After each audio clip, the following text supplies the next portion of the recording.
¿Cómo están ustedes, amigos de este canal YouTube? En esta oportunidad vamos a presentar los aspectos económicos del plan de gobierno del Partido Político Nacional Perú Libre, cuyo candidato presidencial es el profesor José Castillo y cuyo secretario general es el señor Vladimir Cerrón. Voy a compartir pantalla.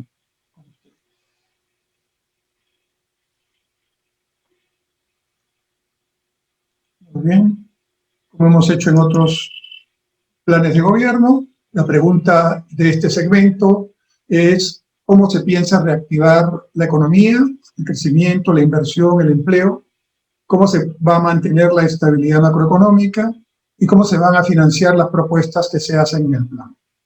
Para ello he revisado este documento, Perú Libre, Ideario y Programa. Por si acaso la foto que está ahí no es del candidato presidencial, que como digo es el profesor Castillo, sino del promotor, el secretario del partido, que es el señor Cerrón. Pero bueno, este es el documento que está en la web del Jurado Nacional de Elecciones.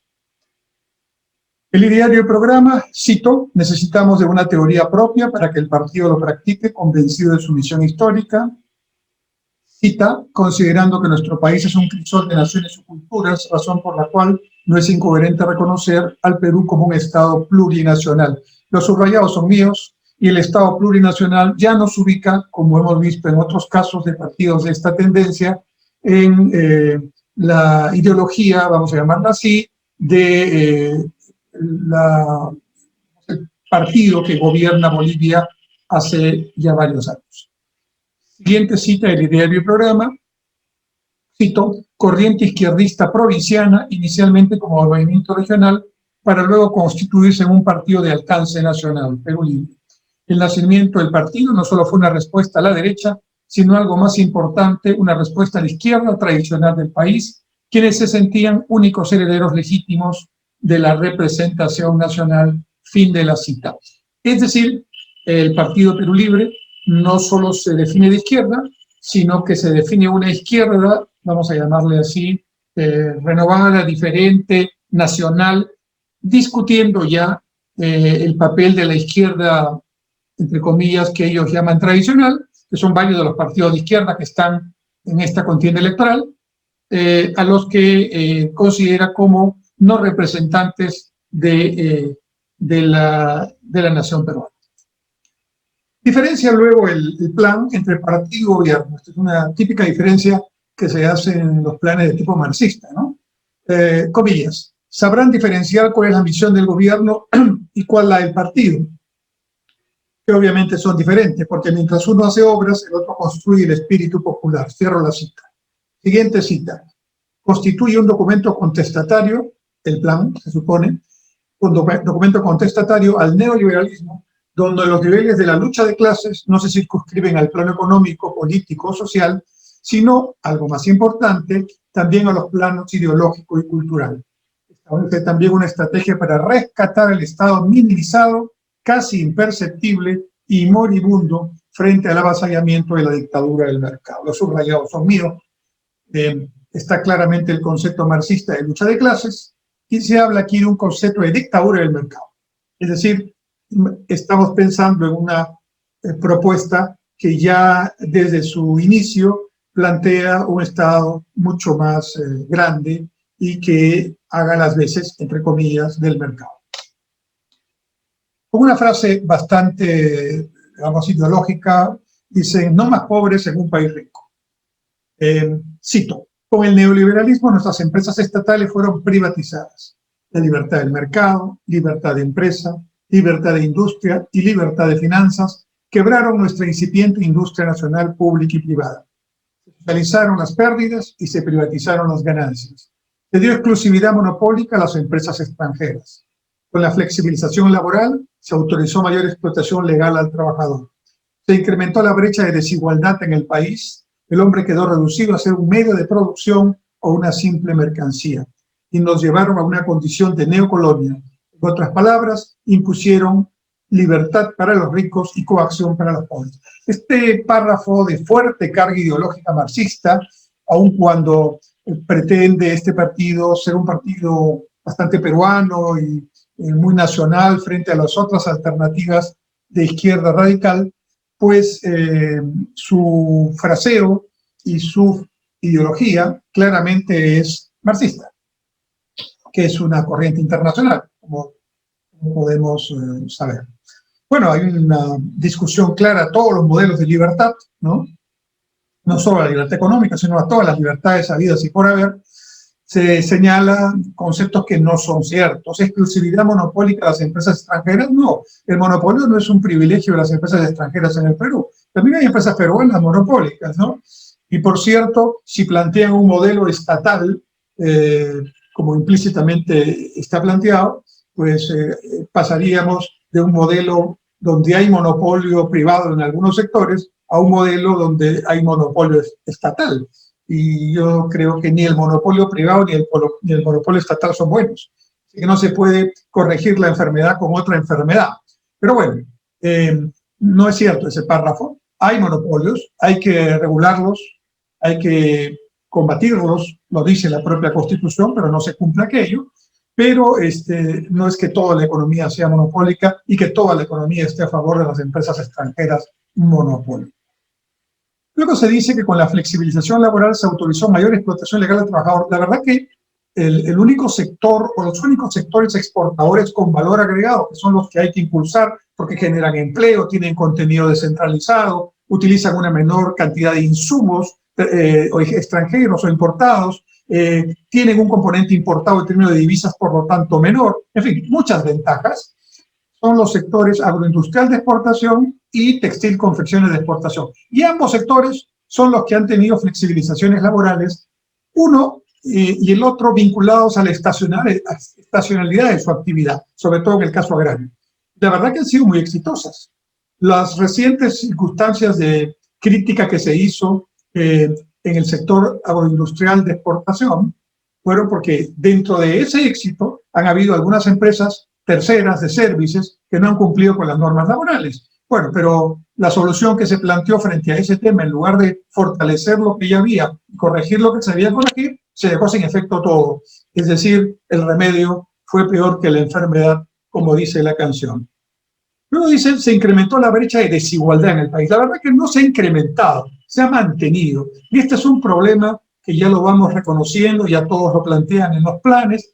Es cierto, el crecimiento ha disminuido la pobreza, la disminuyó en 20 años del 52-53% al 20% antes de la pandemia en el 2019, medido de la misma forma Colombia en todos los países del mundo. Que eso no hay forma de decir que no ha sido. La pobreza bajó.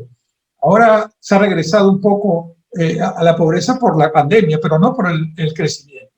Pero el crecimiento, lamentablemente, si bien baja la pobreza, no disminuye la desigualdad. Y en el Perú eso es un problema estructural de hace mucho tiempo.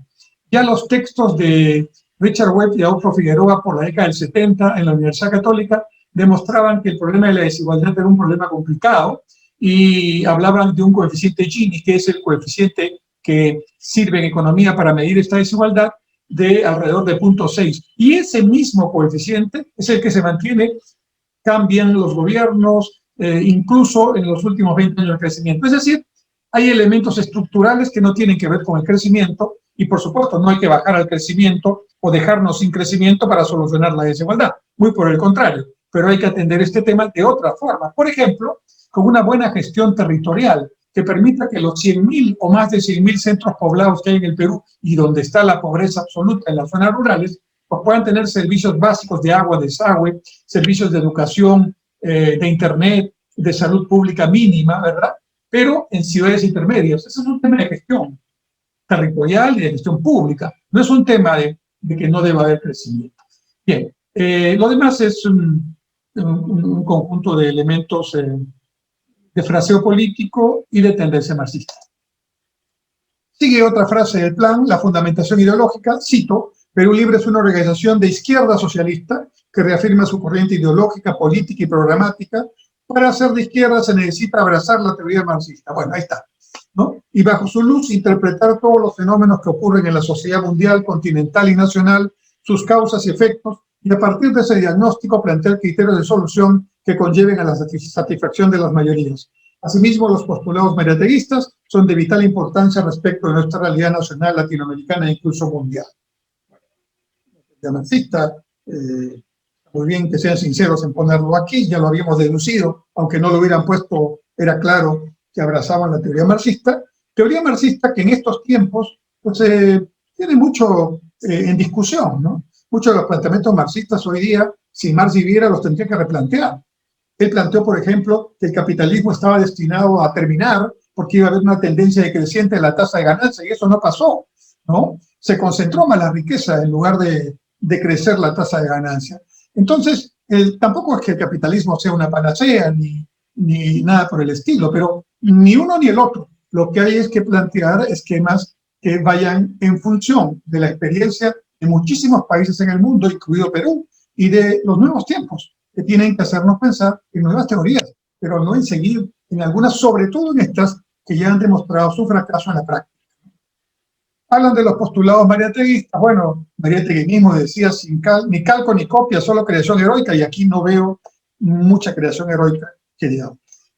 La crítica a los otros partidos de izquierda, bueno, esto es un asunto muy interesante, ¿no? Porque es una crítica entre partidos de izquierda que se tratan de digamos, pelear por el pequeño espacio de representación de esa tendencia, ¿no? Y evidentemente es una discusión de carácter ideológico, de carácter político, pero tiene poco en realidad de acercamiento a la realidad. Valga la redundancia, a la realidad misma, a la práctica me refiero. Cito, por tanto, decirse de izquierda cuando no nos reconocemos marxistas, leninistas o mariateguistas es simplemente obrar en favor de la derecha con decoro de la más alta hipocresía. Sí, reconocemos que en nuestro país existe un tipo de izquierda que solo vive para oponerse a cualquier iniciativa, buena o mala, porque no se ha preparado para gobernar, que no sabrían qué hacer de llegar al poder. Bueno, esto no es tan cierto. Hemos tenido experiencias de izquierda a nivel regional, hemos tenido y tenemos experiencia de izquierda a nivel municipal, ¿no? Y hemos tenido una experiencia de gobierno nacional de izquierda también. La verdad que ninguna de las experiencias la podemos poner en el balance como una experiencia positiva. Es decir, no saben qué hacer una vez que llegan al poder. Bueno, en realidad no se preparan porque el diagnóstico del que parten es equivocado. Y como solamente han diagnosticado y no han hecho números, y los números son los que mandan, pues uno puede tener la mejor intención de disminuir la desigualdad. Pero si el crecimiento no es sostenido, nada se podrá hacer. Otra cita. También existen las que, al haber claudicado, se refiere a las propuestas de izquierda, a su visión histórica, han optado por el camino del empresariado bancario, laboral, ONGs, generando una vil traición al encargo popular. Bueno, aquí se está refiriendo a lo que comúnmente se llama el segmento caviar, ¿no? Personas que tienen una ideología izquierdista, un discurso bastante, vamos a llamarle progresista, entre comillas, pero la revolución la hacen en el café. En realidad, su trabajo más es estar, como se dice aquí, en las ONGs o en algunas consultorías con el sector público a nivel nacional o a nivel de organismos internacionales, en fin. Pero, en fin, interesante mirar estas discusiones, pero para efectos prácticos de lo que necesita el país no son tan útiles. Plantean, como ya es obvio, una nueva constitución, un cambio constitucional que incorpore un enfoque diametralmente opuesto, es decir, una constitución solidaria, humanista, rescatista y nacionalizadora. Los subrayados son míos. La nueva constitución debe redactarse mediante una asamblea constituyente, la misma que debe concluir en el desmontaje del neoliberalismo y plasmar un nuevo régimen económico del Estado. Aquí sigue repitiéndose la misma frase o el mismo concepto, que esta constitución, la del 93, plantea una economía libre de mercado. No lo plantea. El artículo 58 del título tercero plantea una economía social de mercado. Y en la práctica la economía social de mercado no está funcionando. O sea que no es que la Constitución haya generado un determinado curso de acción, sino que al no cumplirse la actual Constitución, pues hay tareas que no se han desarrollado, por ejemplo, en el Estado propiamente dicho. Luego plantean, entre comillas, lo que llaman una economía popular con mercado. Bueno, inmediatamente me puse a ver, aquí está el planteamiento. Cita, estos parámetros han sido tomados de la experiencia gubernamental de la República Plurinacional de Bolivia y de la República de Ecuador, del gobierno de Evo Morales y de Correa, respectivamente. El primero se refiere al modelo social, económico, comunitario, productivo, y el segundo al modelo de la revolución ciudadana, que compatibilizan con estos objetivos y que nosotros denominaremos resumidamente como economía popular con mercado. Bueno, si había algún intento, y algunas de las personas que me están escuchando, cuando seguimos el relato del documento que he analizado, si había algún intento de hacer algún cambio, bueno, aquí se acabó, ¿no? Porque el paradigma que plantean es el modelo boliviano o el modelo ecuatoriano, y sinceramente el Perú no está como para esos modelos, en primer lugar, no son exitosos, ¿no? Y en segundo lugar, son de una tremenda diferencia con la problemática que tiene nuestro país en todos los ámbitos de la política pública. Y bueno, ¿qué plantean? ¿Qué tipo de economía? Bueno, no aparece, como verán, el sector privado, pero sí el Estado, y aparece muchas veces. Estado regulador del mercado, Estado descentralizado, Estado fuerte y con facultades, Estado redistribuidor, Estado industrializador, Estado nacionalizador, Estado revisor de contratos, Estado sin deuda externa, este no lo entiendo, pero en fin, Estado priorizador de demanda interna, Estado estabilizador microeconómico, Estado soberano. Es decir, Estado para todos los gustos.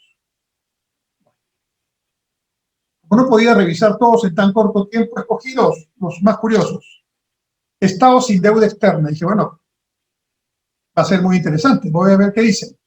Cito, cambio del Estado dependiente del endeudamiento externo con déficit fiscal por un Estado que genera recursos internos a partir de la soberanía de sus recursos con menor endeudamiento externo y superávit fiscal.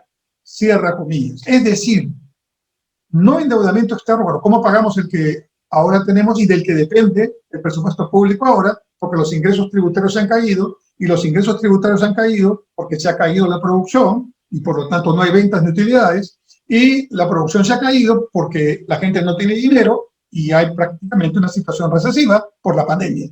Entonces, como no hay ingresos tributarios, nos estamos endeudando con el aval del Estado, porque el Estado ha hecho durante los últimos 30 años una tarea que internacionalmente es considerada como responsable, y por eso nos prestan. Pero con estos anuncios, evidentemente, el solo pensarlos como posibles, simplemente ya no nos prestarían. Pero bueno, entonces nos dicen que sin deuda externa, entonces, ¿qué vamos a hacer con la deuda que tenemos? Pendiente de pago. Pero dice con recursos naturales, soberanía de tus recursos, es decir, que van a generar los recursos con el dinero, los presupuestos, con nuestros recursos naturales. Me imagino, estatizando las empresas que trabajan en todos los sectores de minería, energía, etc. Bueno, eso es los años 70 en el Perú. Ahí se hizo eso. Fines de los 60 y todos los 70 se estatizó todas las empresas productivas. ¿Cuál fue el resultado? El resultado fue desastroso y tuvimos que salir de eso con mucho esfuerzo y con el sacrificio de los peruanos. Otro concepto, Estado estabilizador microeconómico. Cambio en la preferencia por la estabilidad macroeconómica por un Estado que prefiera la estabilidad microeconómica del hogar sin descuidar la macroeconomía. Oigan, si la macroeconomía está bien, la microeconomía también tendrá que estar bien en parte, pero como no está totalmente resuelto el tema de la desigualdad y la pobreza, pues algunos no forman parte de esa mejor macroeconomía. Pero la diferencia entre macroeconomía y microeconomía es un detalle pedagógico, es un detalle de exposición. La economía es una sola. Si yo quiero ver la economía macroeconómicamente, miro el consumo nacional. Si lo quiero ver microeconómicamente, miro el consumo de una familia. Si quiero ver lo macro, miro la inversión privada o la inversión pública. Si quiero ver lo micro, veo la inversión que hace una empresa o una industria en determinado periodo. Es el mismo fenómeno analizado con lupa, ¿no? Si es muy pequeñita o analizada ya en un tamaño mayor. El régimen económico propuesto. Comillas, el régimen económico es la piedra angular que define el modo de producción de un país. Actualmente vivimos un sistema capitalista aparentemente renovado en un neoliberalismo económico llamado economía social de mercado, impuesto desde el año 93 y desde entonces ha ido en contra de los intereses de las grandes mayorías del país. Para cambiar esta triste realidad es necesario plantear ajustes en el campo económico, la mayoría de manera drástica. No se ha aplicado a la economía social de mercado que dice la Constitución. La economía social de mercado no tiene nada que ver con el neoliberalismo. Al plantear la economía popular con mercados en contraste con la economía social de mercado, supongo palabras también, liberamos al Estado para que pueda crear empresa y competir equitativamente con el empresario privado. ¿Cómo va a competir equitativamente una empresa estatal con el empresario privado? Es imposible esa competencia equitativa, porque el Estado está subsidiado para poder trabajar. La tasa de crecimiento que nos pretende hacer vivir en un falso paraíso no es el mejor indicador de un modo de producción, porque esta puede aumentar, pero a la vez incrementar la pobreza gracias a la explotación del pueblo y recorte de sus beneficios laborales en favor de los dueños de los medios de producción. ¿Cómo plantea el Partido Nacional Perú Libre que vamos a poder hacer lo que quieran hacer sin crecimiento? Es una circunstancia que dejo ya a su consideración. Algunas de sus propuestas económicas: nuevo rol económico del Estado, nuestro empresario, revisión de los contratos ley, eliminación de las exoneraciones tributarias para empresas transnacionales, estatización de los sectores estratégicos, minería, gas, petróleo, hidroenergía, comunicaciones, renegociación y pago total de la deuda pública interna y externa. Estos son, entonces, los principales aspectos de este plan. Con este plan estamos ya terminando este segmento de análisis de planes de gobierno en la parte económica. Seguiremos haciendo evaluaciones comparativas de otros aspectos de los planes, no solamente con la fuente de los planes que están en la página web del Jurado Nacional de Elecciones, sino también con otros documentos digamos, conferencias, debates, declaraciones que se están haciendo públicas en medio de esta campaña electoral. Muchas gracias.